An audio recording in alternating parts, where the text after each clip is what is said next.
যারা আওয়ামী লীগ করছেন আমি বলবো দল করবেন, কিন্তু শেখ হাসিনার নেতৃত্বে নয়। আওয়ামী লীগের শেখ মুজিবুর রহমানের সেই জনগিত তাদের নেতৃত্বে আওয়ামী লীগ বাংলার জন্য চলতে পারে না, চলতে হবে না।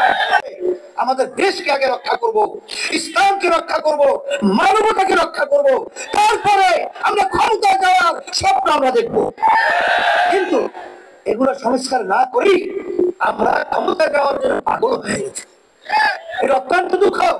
এই সুযোগে আজকে দেখছেন যে অন্তর্বর্তীকালীন সরকার অল্প সময়ের ব্যবধানে বসতে পারে নাই, চতুর্দিকে শত্রুর সরকার, সেখানে তাদেরকে আবার শান্তি তৈরি করার জন্য বিভিন্ন পর্যায়ে আজকে ভারত এবং বিভিন্ন এই দেশ যারা ধ্বংস করা বিভিন্ন নীল নকশা তৈরি করেছে, তাদের ষড়যন্ত্র আজকে আমরা লক্ষ্য করেছি।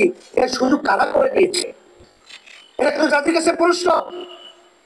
আজকে আপনারা দেখেছেন বাংলাদেশে হিন্দুরা এবং সংখ্যালঘুরা যে সুন্দরভাবে এবং স্বাধীনভাবে, এক কথা আমরা অনেক সময় বলে থাকি, মায়ের কোলে যেরকম সন্তান নিরাপদ থাকে, সেরকম আমাদের দেশের মধ্যে সংখ্যালঘুরা সর্বক্ষেত্রে নিরাপদ থাকার পরেও আজকে আমাদের পাশের রাষ্ট্রে ভারত, সেখানে বিভিন্ন সংবাদ মাধ্যম আমাদের দেশকে শান্তি তৈরি করার জন্য বিভিন্ন মিথ্যা সংবাদের মাধ্যমে দেশকে বিভিন্ন ধ্বংস করার, বিভিন্ন ধরনের অশান্তি করার বিভিন্ন নকশা তৈরি করেছে।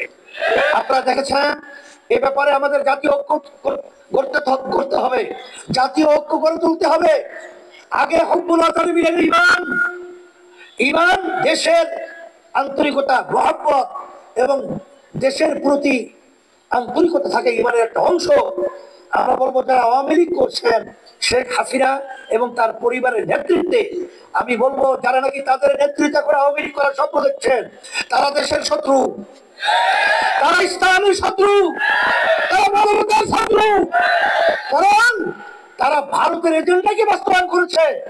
শেখ প্রধানমন্ত্রী তিনি বলেছিলেন ভারতকে যা দিয়েছি তা কখনোই তারা ভুলতে পারবে না। কিন্তু আপনি কি এনেছেন সেটা তো আমাদের বাংলাদেশের জনগণ শুনে নাই।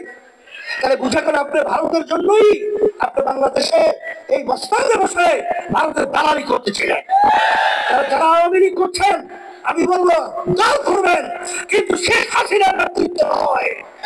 আওয়ামী লীগের শেখ মুজিবুর রহমানের সেই জনগিত তাদের নেতৃত্বে আওয়ামী লীগ বাংলার জন্য চলতে পারে না, চলতে হবে না।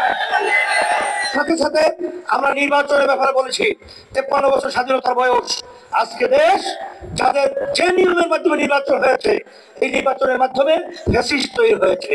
এই জন্য ইসলামী আন্দোলন বাংলাদেশ সব রাজনৈতিক দল আমরা পিআর সিস্টেম নির্বাচন প্রবর্তনের জন্য আমরা দাবি চলেছি। পিআর সিস্টেম আপনারা জানেন প্রায় 91টা দেশ তাম দুনিয়ার ভিতরে এই পদ্ধতি রয়েছে।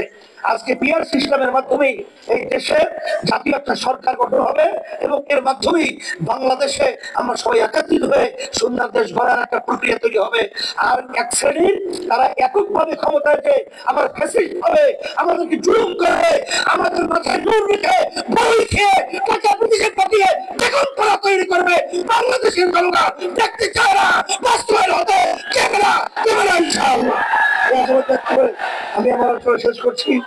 আর আলহামদুলিল্লাহ আমাদের 24-এর ছাত্র আন্দোলন কেন্দ্রীয় কমিটি বিলুপ্ত ঘোষণা করা হলো, আর 25-এর আমরা নতুন সেশনের কমিটি ঘোষণা করছি। সভাপতি ইউসুফ আহমদ মানসুর